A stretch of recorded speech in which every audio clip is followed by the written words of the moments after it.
Hello, friends, Romans, countrymen, YouTubers, random people watching in random countries, and anybody else that lives in my computer. Although, strictly speaking, I now live in your computer. This is number 215 of Mark's Notcast. I don't know how many more of these there are going to be. I've got at least 80 lined up. Quite daunting when you think about it like that. It's still about 2 a week, and eventually I'm going to run out of records, but it might take quite some while because they're still making new ones.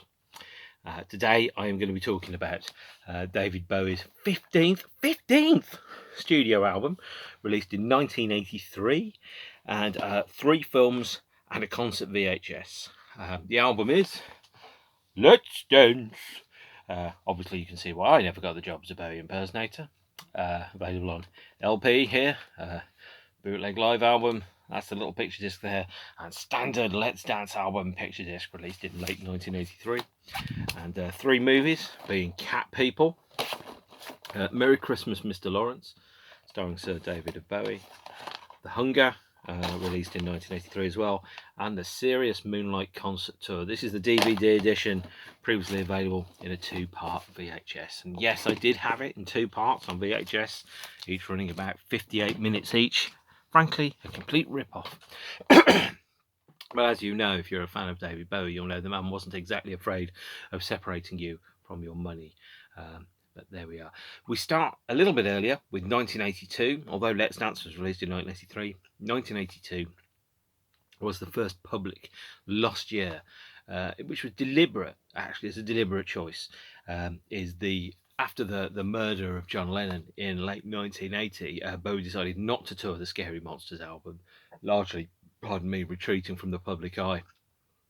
Apart from breaking cover in late 1981 to appear on stage for The Elephant Man and to record the single with Queen Under Pressure, which I talked about in the previous episode. In 1982, he decided to wait out the year until the end of September 1982 because the agreement that he made when he separated from Main Man Management, which was that he would get 50% of his money, and Main Man, who had formerly misused and abused him, got 50% of his money as well, came to an end on the 30th of September 1982. So David was free of the shackles of having to pay his former management company from the beginning of October 1982. And it's no wonder then that he spent most of 1982 outside of the public eye, not earning a huge amount of money, building up plans within plans for 1983 to be a very big year in the life of Sir David indeed.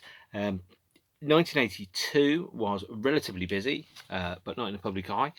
He spent at least an early part of 1982 in his home in the South Pacific, and he took with him apparently a whole bunch of tapes from the early records that he had as a child, and listened to the records from his youth. So these would be things which, when you think about the very early David Bowie singles, David Jones of the Lower Third, those type of things, I Dig Everything, Can't Help Thinking About Me, he was listening to the songs that influenced him when he was much younger, and I think that has a formative effect upon the Let's Dance album that was released in April 1983. But in 1982, anything he did publicly, 50% of that would have to go to Main Man. And so he did very little. The main release he had, apart from the Ball soundtrack EP, which I mentioned in the previous episode, was the title theme to the film Cat People. This is one of his very best singles. Actually, I absolutely love it. It was, I think, his only collaboration with Giorgio Moroder. Giorgio Moroder, in case you don't know, is a seminal, hugely influential German musician who developed the use of sequences, technology, produced things like I Feel Love by Donna Summer, soundtracks to films like, yes, Cat People, American Gigolo, Top Gun, Scarface. I think he had some involvement in the Electric Dreams and Metropolis and all that type of stuff. Released a couple of albums in the late noughties as well, 2014. I've got one of them up there. Also made an appearance on Daft Punk's Random Access Memories. If you love a good bit of sequence bass, then Giorgio Moroder is at least 43% responsible for that. And he made a lot of money in the 80s. Producing soundtrack albums, and then later on his protege and engineer Harold Faltermeyer went on to do the soundtracks for things like Beverly Hills Cop and some other films as well as Harold Faltermeyer went on to produce Pet Shop Boys, Behaviour album. So very, very influential. Cat People, by the way, also has an appearance in the soundtrack to Quentin Tarantino's movie Inglourious Bastards. Sorry, I had a mild cough there. But no, this is one of David Bowie's very, very best tracks. Personally, if I was a god and ruler of the world, this would be the opening song on the Let's Dance album. But it isn't, for boring and tedious contractual reasons. Instead, it's a standalone single. Cat People was released as a 7-inch. Here's one without a cover I made earlier. That's an edit. There's a 12-inch version. And in Australia, there's a 9-minute 20 extended version of it on a 12-inch single. As far as I'm concerned, the more of this, the better. By the way, if you've seen New Order recently, in the past few years, and they've played a cover of Joy Division's Atmosphere, it opens with the beginning couple of minutes of Cat People and then moves into Joy Division's Atmosphere. I love a party with an atmosphere. B-side of the Cat People track, Putting Out the Fire, is another track called, I don't know, Paul's Theme or something. But there is instead, on the soundtrack album to Cat People, there is a fabulous instrumental track called The Myth, side 2, track 2. Track 7 on your CDs of The Myth is this. The Myth is a fantastic and fabulous brooding instrumental number in which David Bowie wordlessly hums and croons. So really, it was probably, actually, when you listen to The Myth, it really sounds like it would have fit exactly in on Heroes or Low, on the side 2 of the instrumental versions of the albums. Of course, in order to separate you from Your Money ever further, The Myth was not the B-side of the single, The Myth was on the album. So if you're a David Bowie completist, you have to get the soundtrack to Cat People. But that's his only appearance in the Cat People film, is in the credits, when and on the soundtrack he doesn't actually get an appearance in person. He doesn't do any acting, but at this point we start seeing a bit more acting from David Bowie as he goes along. So in 1982, when he was free of Main Man, he shot 2 movies, one of which was released on the 29th of April 1983. That was The Hunger, directed by Tony Scott, in which David Bowie plays a vampire who dies. Sorry to spoil it for you, but the film has been out for 40 years now. So it's not spoiler territory once the film has been out for 2/5 of a century.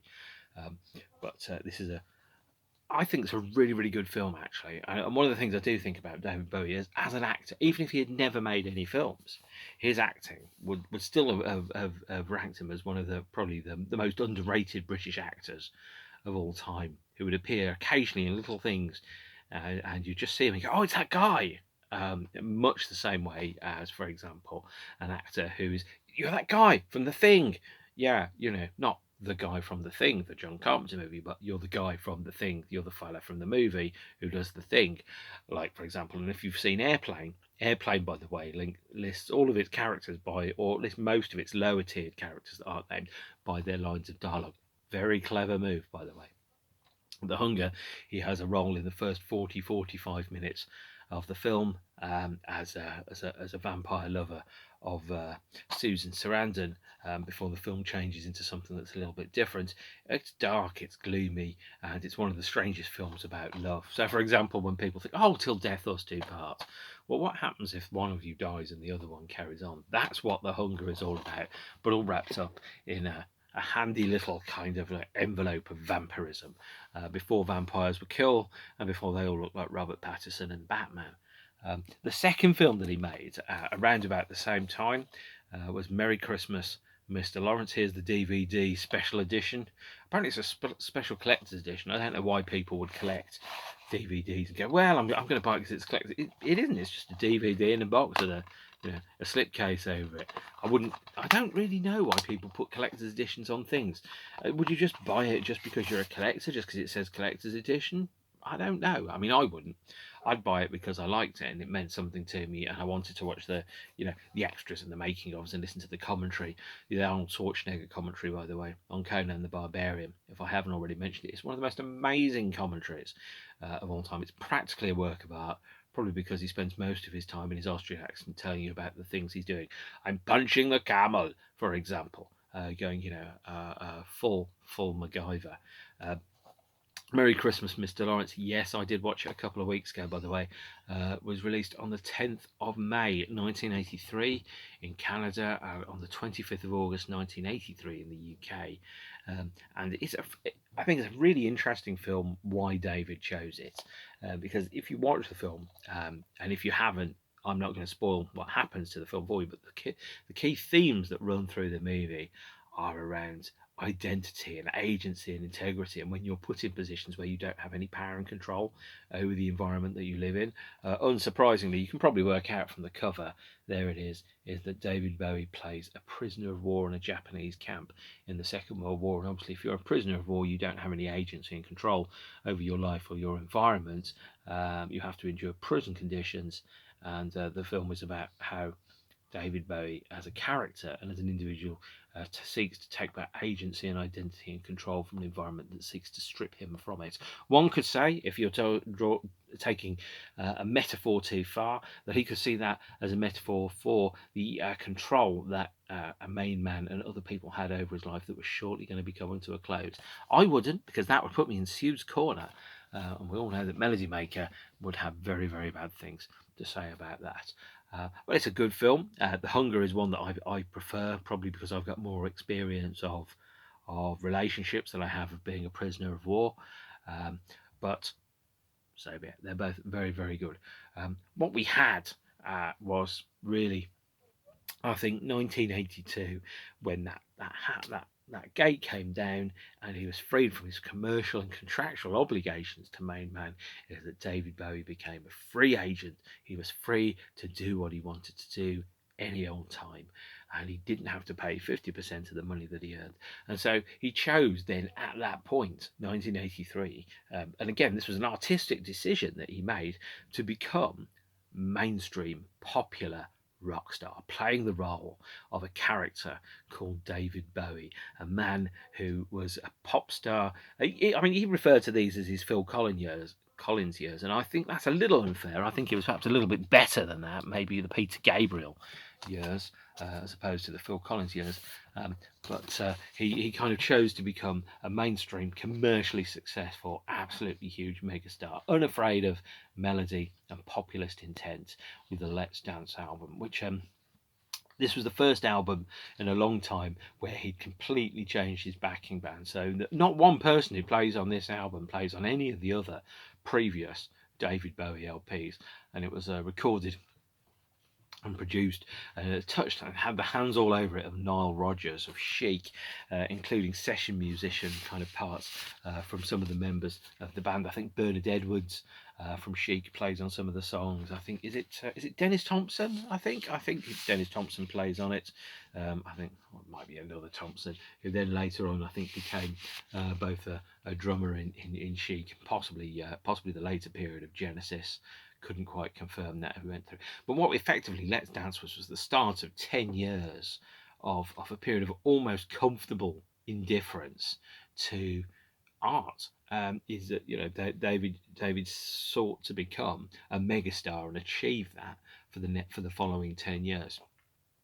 In my opinion, his least essential decade, his least interesting decade, starts with Let's Dance and ends with the closing notes of Black Tie, White Noise in 1993. And this was the period where I became a fan of David Bowie. But I must say, I didn't go all in, because certainly about the time when I became a fan of David Bowie, which was about 1984, he was a guy that had made good records in the past, but now was climbing out of glass spiders and doing songs like Too Dizzy. Not perhaps the best songs ever recorded by anybody. In fact, I would go so far as to say that certainly the band I used to be in, our songs were better than anything on Glass Spider.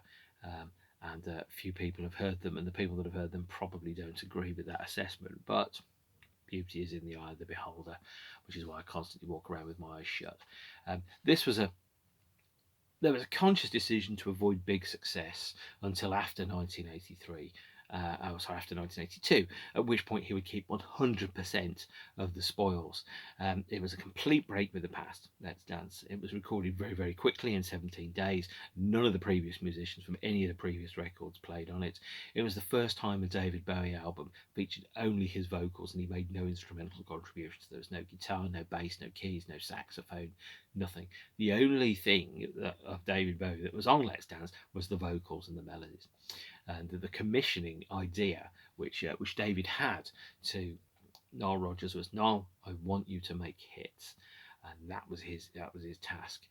He introduced Stevie Ray Vaughan, the guitarist, and what he was going for, I think, was very much an updated kind of version of a 50s rock star, kind of like an Elvis or a Billy Fury or a Buddy Holly or something like that. That was the approach that he was going for with this, is to be, I am the leader, the ringleader of a band, like James Brown was the ringleader of a band, even though we all know that half of the funk sits in the band and not in James Brown going and $50 when you play a bum note, that kind of stuff.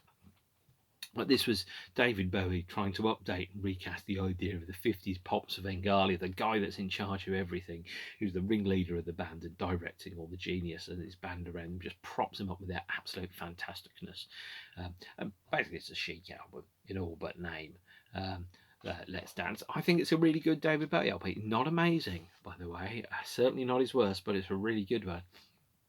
And there was 3 weeks of recording in December 1982, and really it's the start of his 4th era, which is the Sailor. David Bowie playing himself, playing a rock star called David Bowie, recasting himself as a successful world-touring, globe-conquering, stadium-playing, multi-million selling gazillionaire with a boat and a hat. And a character, I think he called himself effectively as the Sailor, travelling the seas of pop across the world. I mean, some people have described Let's Dance as being post-disco. I think that's probably accurate in so much as it takes kind of like the idea of disco and funk and some of the stuff which you heard in Young Americans, some of the stuff that you got from Giorgio Moroder, but also, as I've mentioned before, things like James Brown and Buddy Holly and recasting those up for 80s. There are some songs on Let's Dance that are a little bit uninspired.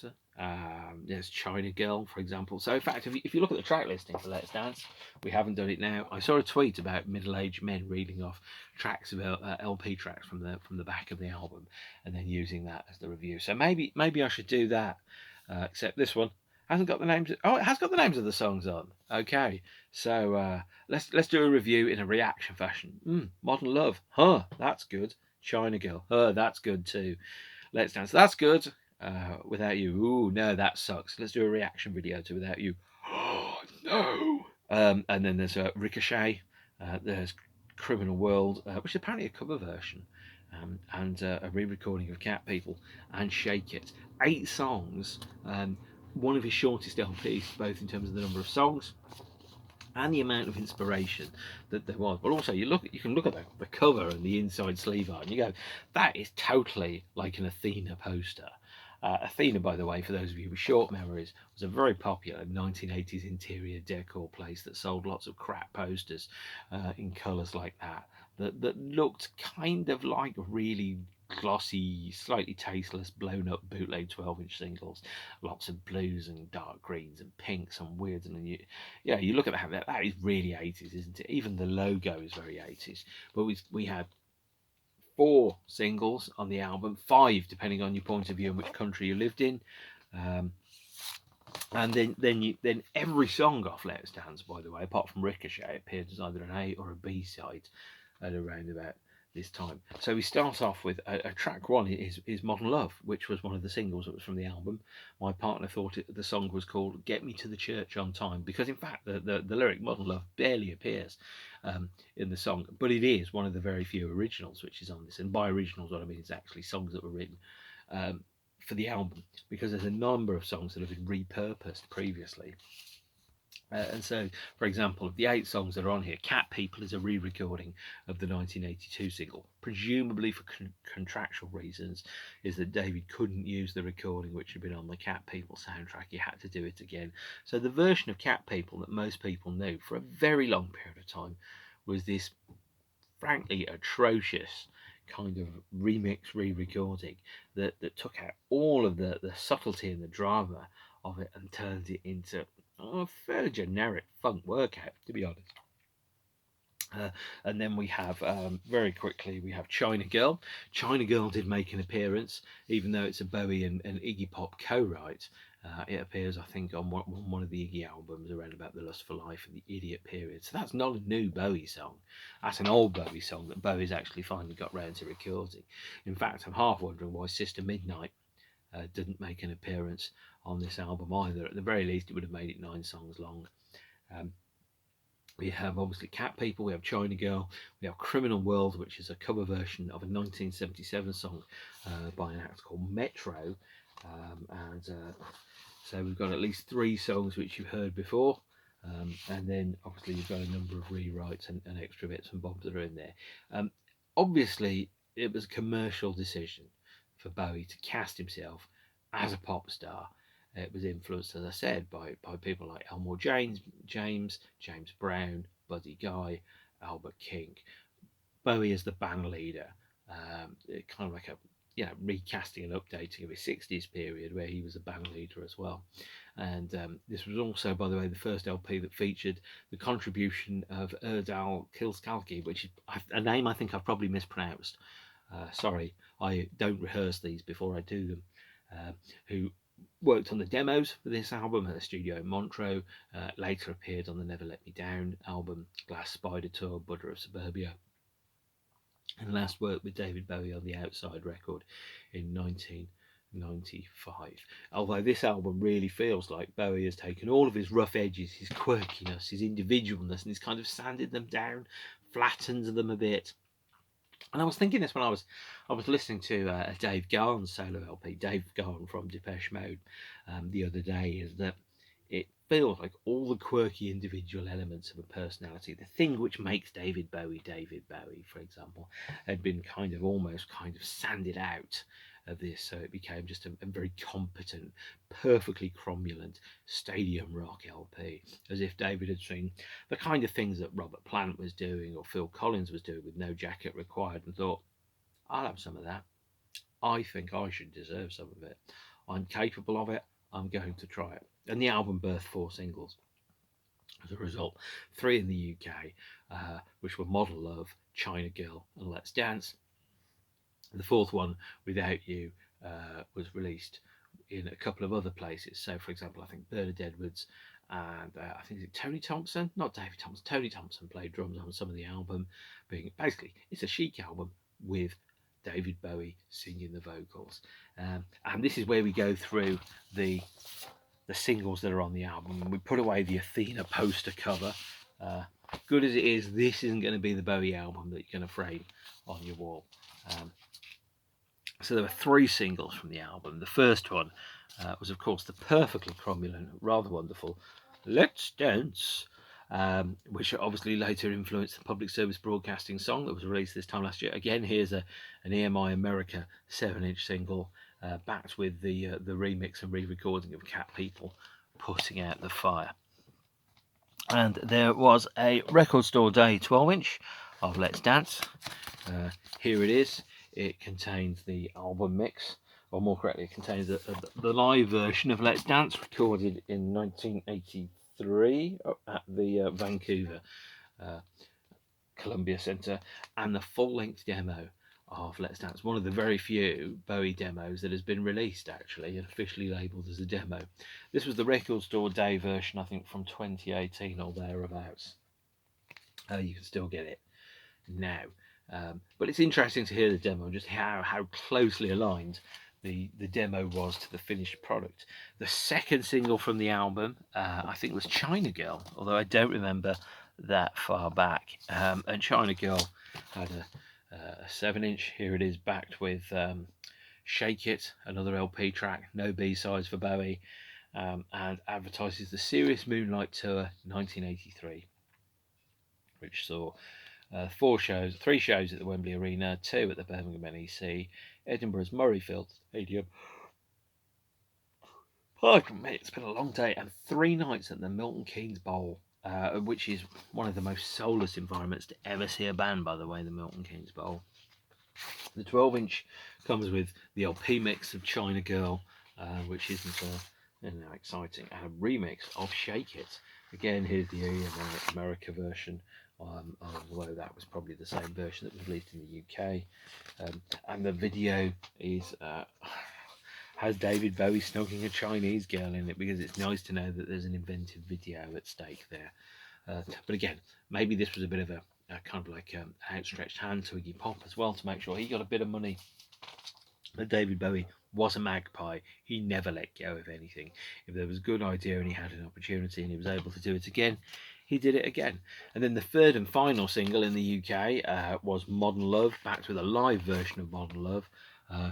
Fans of stickers will know this one was priced at a shocking 65 pence when it was released. Again, backed with a live version of Modern Love. And that live version of Modern Love does reappear in future. What's the 12-inch got on it?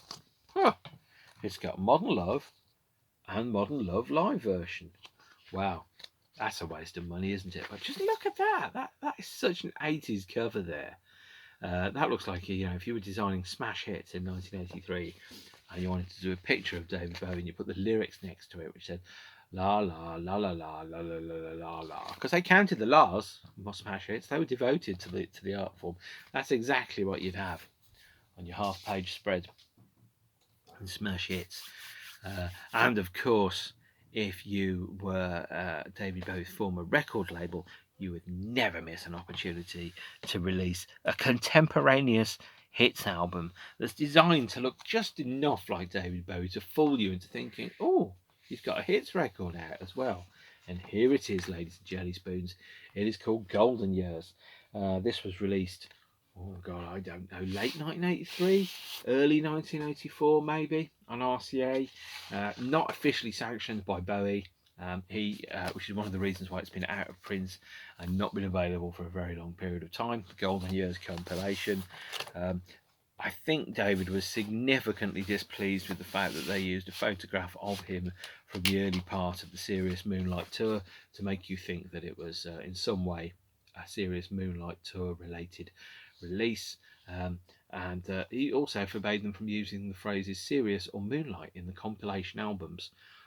Assuming that contractually the loophole was that they could release this without his permission. He couldn't stop them from putting it out. He could stop them from presenting it as a record of the tour or linking it to the tour in any way. So this has a number of tracks from David's previous albums: Fashion, Golden Years, Red Sails, Joe the Lion, Look Back in Anger, Scary Monsters, I Can't Explain, Wild is the Wind, and Ashes to Ashes. And somehow you kind of read that and go, who would have put Red Sails and Joe the Lion and I Can't Explain on a best of, apart from the fact that I Can't Explain was played on the Serious Moonlight tour? There's not very much to recommend the existence of Golden Years at all. In fact, very little indeed. And Golden Years did get a CD release. Here is the RCA CD of Golden Years, which was only available for a very short period of time, a couple of years maybe. Straight transfer. Apparently, if you're an audio snob, these are the versions to get of the Bowie records. It's got a blue label, probably worth a bit of money, but again, highlights the tracks there in a very, very perfunctory kind of Spartan package that really doesn't make you feel like you're perhaps getting the best of everything on there, although it has a slightly different running order to the LP, which is something I'd only just noticed. If I remember correctly here, Golden Years is track 6 on the CD, but track 2. Oh no, I've got it wrong. Side A is pink, side B is blue, whereas on this one you don't have a side A and a side B. It's all side A. Sorry, I almost told you a fib there, forgive me. There was another compilation album that was released in 1984 that displeased Camp Bowie indeed. This was called Fame and Fashion, which duplicated some of the tracks from Golden Years, Fame, Golden Years, Ashes to Ashes, but also this time this added Space Oddity Changes, Starman, 1984, Young Americans, TVC15, Heroes DJ on it again. And again, this wasn't really sanctioned or agreed with by Camp Bowie, and so it hasn't been reissued either. Let's Dance was the first of the Bowie LPs to get a contemporaneous CD release. So here is the 1983 CD version of Let's Dance, although it might have come out maybe 1984 or thereabouts. It does say copyright 1983.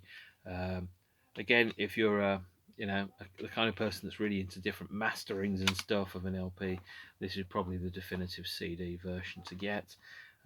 But it's the first David Bowie CD that I think was released contemporaneously at the same time as the release of the album and the cassette. David went on tour. He called it the Serious Moonlight Tour. Went to arenas, went to stadiums, and he toured all over the world. And there was lots and lots of stuff that went with that. The official release from that tour was the Serious Moonlight VHS cassette. This is the DVD edition, which features the whole show recorded in Vancouver on the 12th of September 1983. The DVD also saw the first release of the documentary Ricochet, which is an hour-long documentary that follows David on tour in Hong Kong, Singapore, and Bangkok, alongside tiny little snippets of live footage. The Serious Moonlight Tour on DVD, by the way, it was filmed and cut and recorded and edited on VHS. It was broadcast on television. The quality is remastered upscale VHS. It's not amazing. If I was in the David Bowie organisation, I would be working on remastering the visual Bowie material so that it looked considerably less rubbish. The only DVD release this got was now 18 years old, 2005, maybe 2006 this came out, so very old indeed. It's not been reissued since then. That said, there was a radio broadcast of the show in Montreal, which got this release here, one of the grey market CDs that appears on a well-known internet retailer named after a river, appears for a few weeks, then disappears. All expense spared on the packaging there, featuring the whole show recorded from the radio. That also got a release as a picture disc. So this is the picture disc version of it that came out a few years ago with an insert. This one was £10. This, by the way, is the record that my cat sat on and absolutely trashed. The last track, the Genie, because it was playing and my cat sat on the record whilst it was playing. And whilst you can't see it, I most definitely can. You can probably see that scratch there, and you're, oh, ouch. Not quite at the stage where I'm going, oh, smell the vinyl or anything, but thanks to my cat, I can't listen to the Genie on this picture disc. It's a pretty good picture disc. It's a radio broadcast. This is an edited version featuring 12 songs from the set, not the full 20-something song version, but it's darn good. And the lineup which he had, by the way, for this tour, Stevie Ray Vaughan was out, but he brought back Carlos Alomar from the previous tours, Earl Slick, who first played with him on the Young Americans tour. On drums, who have we got? I can't even. Tony Thompson's on drums, Carmen Rodriguez is on bass, so some familiar returning faces there, and a number of backing vocalists.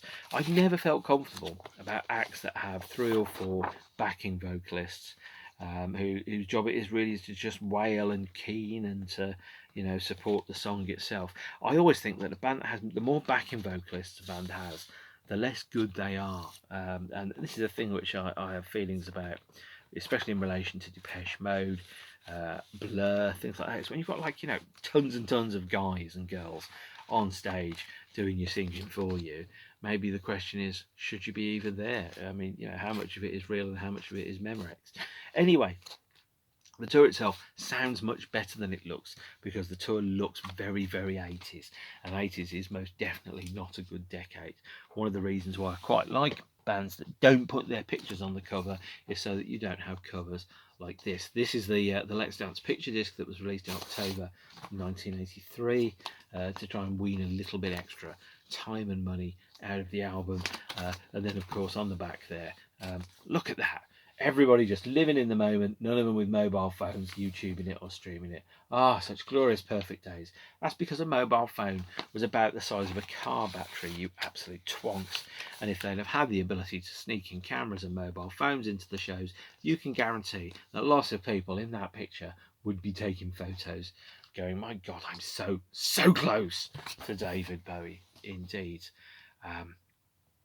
And Let's Dance got a 1999 remaster reissue.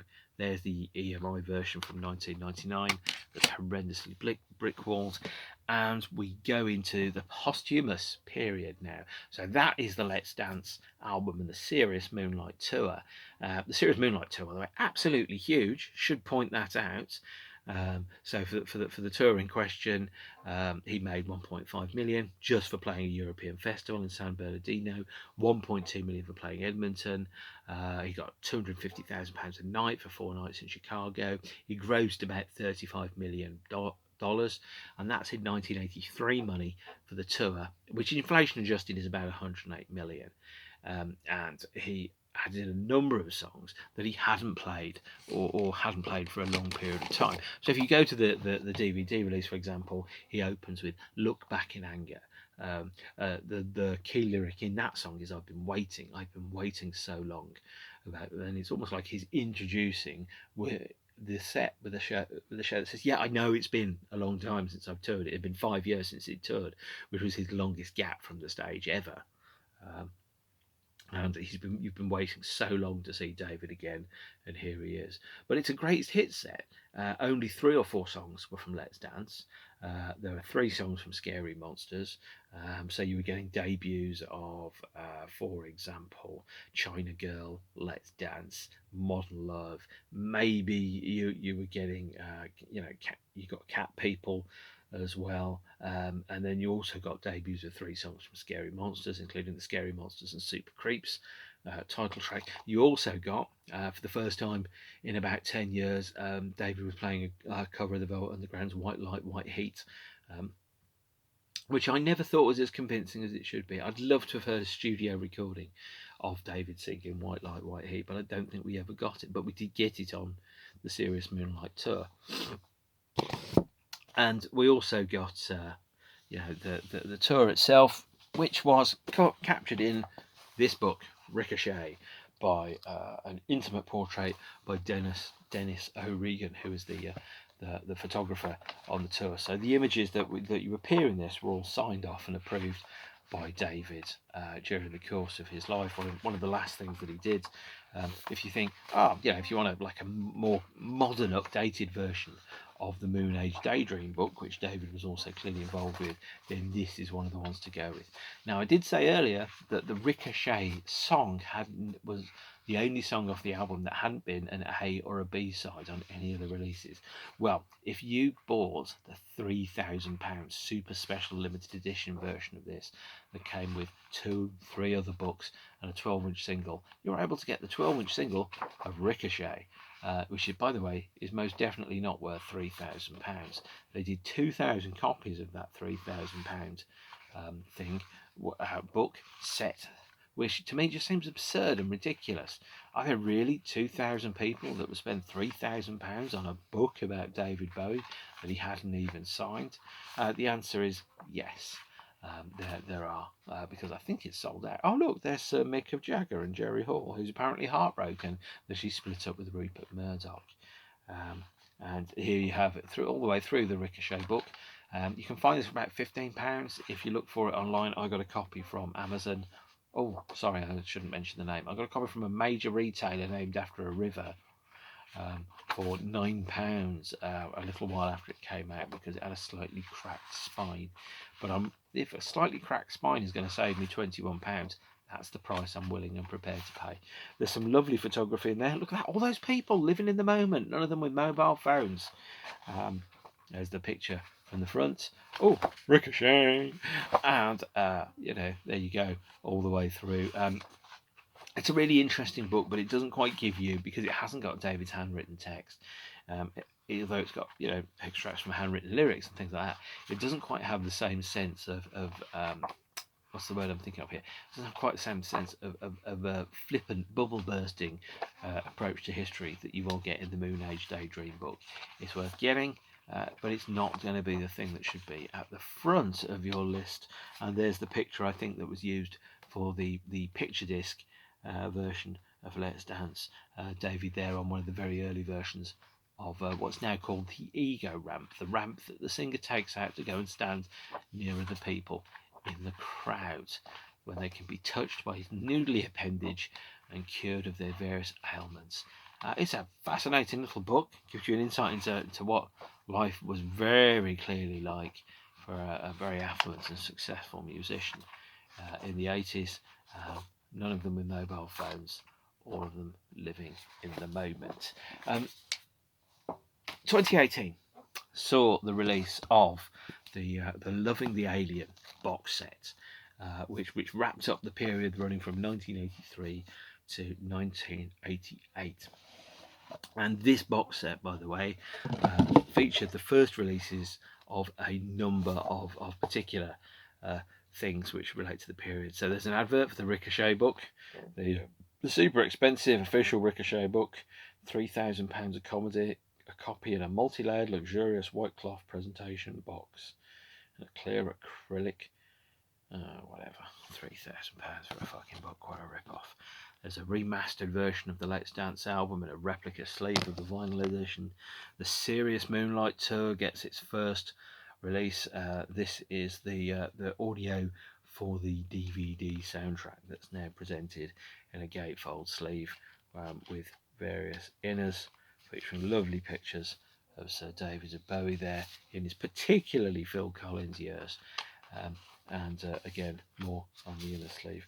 And then we get to the album that followed this, the album which will be the next David Bowie Notcast that I do, a truly, truly awful record called Tonight. And when we get to talking about Tonight, believe me, you're going to call 999 because there will have been a murder. No luck catching them killers then. The Recall 4 disc on Loving the Alien features the single versions of Let's Dance, China Girl and Modern Love.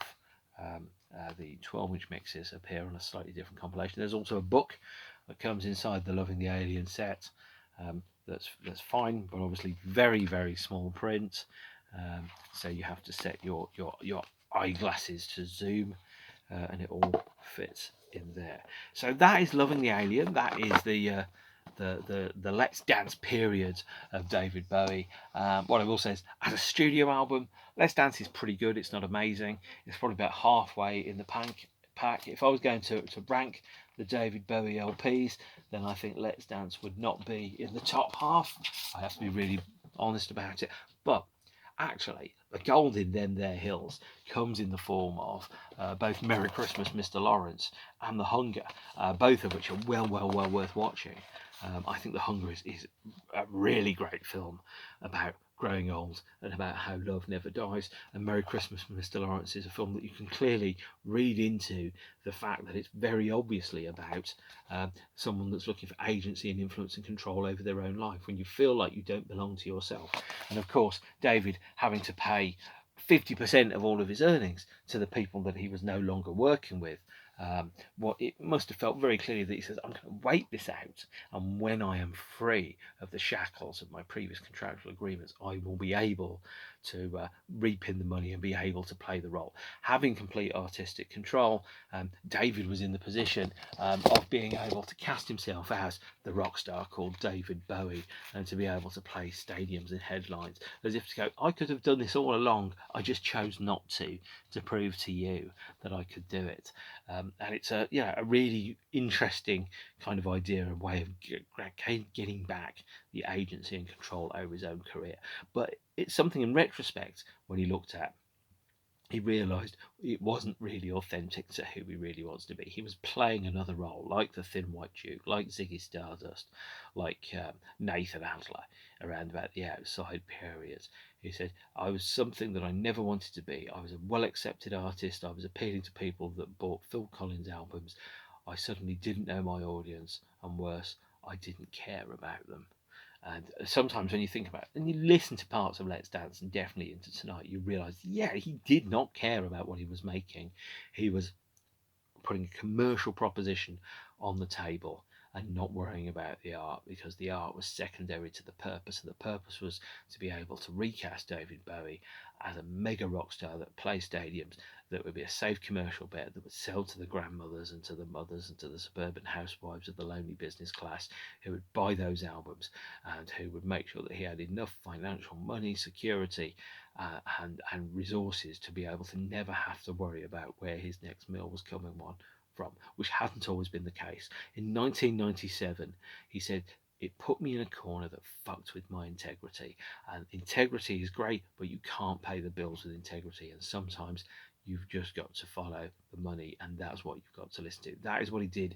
Let's Dance is a crass and obvious commercial attempt at being an absolutely huge megastar. It totally succeeded, and most people listen to it and just go, really good, really great David Bowie LP. Sounds like Chic are his backing band, which effectively is what it is. It is a fascinating insight into the mind of someone that has been liberated from the shackles of their previous employer and being able to exercise their complete artistic integrity and control to do whatever they wanted to do. What David Bowie wanted to do at this point would be absolutely bloody enormous, and he succeeded. So there you are, Notcast 215. Lots and lots of talk about David Bowie. I'm going to wrap up here. It won't be a week until the next one. I will see you all again soon. Stay beautiful, and don't forget to subscribe. Bye.